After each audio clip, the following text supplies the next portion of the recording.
Bharatiya Janata party के वरिष्ठ नेता दिनेश शर्मा जी हमारे साथ मौजूद हैं बातचीत के लिए। सर, सदन चल रहा है, विपक्ष कह रहा है सदन का समय बहुत कम रखा है, आप लोग भाग रहे हैं, कोई मुद्दों पे चर्चा नहीं करना चाहते। जितना समय है उससे ही विपक्ष भाग रहा है।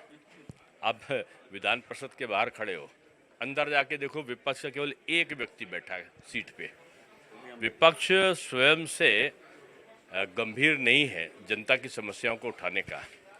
और मैं तो बधाई दूंगा कि भाजपा के 99% सदस्य यहाँ पर मौजूद हैं। अरे जितने दिन सदन बुलाया गया है, कम से कम इनको रहना चाहिए मौजूद, विपक्ष के लोगों को। एक दिन उन्होंने शोरगुल में समाप्त कर दिया और दूसरे दिन भी कोई क्वेश्चन नहीं उठा रहे। सबसे बड़ी विडंबना तो ये है कि उनके पास, क्योंकि इतना विकास करा दिया है योगी जी ने, कि उनके पास समस्याओं का कोई प्रश्न ही नहीं है। और यहाँ जो विपक्ष के काम में सरकार को कटघरे में खड़ा करना, वो सरकार को कटघरे में खड़े करने के बजाय वो खुद ही कटघरे में है। वो सदन के बाहर आप देखते हो कि चाय पानी करने सब चल निकल जाते हैं, सदन में रहते ही नहीं विपक्षी लोग। मणिपुर की घटना को लेकर कह रहे हैं चर्चा नहीं कराई, हम लोग तो सिर्फ निंदा प्रस्ताव लाना चाहते थे और घटना हुई है तो निंदा होनी चाहिए, आप लोग क्यों नहीं प्रस्ताव पे चर्चा करा?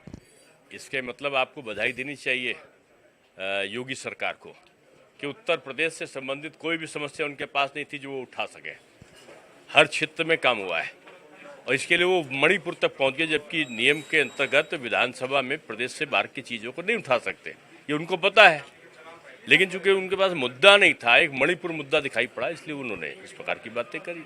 आज मुख्यमंत्री योगी आदित्यनाथ सदन के पटल पर मुरादाबाद दंगों की रिपोर्ट पेश करेंगे। 1980 में दंगा हुआ था, कह रहे हैं कि 24 के चुनाव नज़दीक हैं, मुद्दों पे बात नहीं है, महंगाई बेरोजगारी पे, इसलिए वो यहाँ वहाँ की जो है वो बातें ला के रखने का काम कर रहे हैं। देखिए, जब से योगी जी आए हैं उत्तर प्रदेश में एक भी दंगा नहीं हुआ है।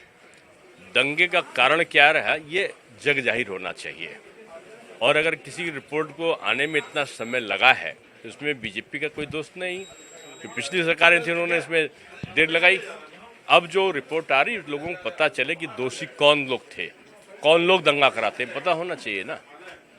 बातचीत के लिए शुक्रिया। आपने सुना, दिनेश शर्मा जी ने बड़ी बेबाकी से अपनी बातें कही और साफ तौर पर उन्होंने कहा कि विपक्ष के पास चूंकि कोई मुद्दा नहीं है इसलिए वो सदन से भाग रहे हैं। कैमरामैन पंकज निगम के साथ सीमा अब नकवी, भारत समाचार, लखनऊ।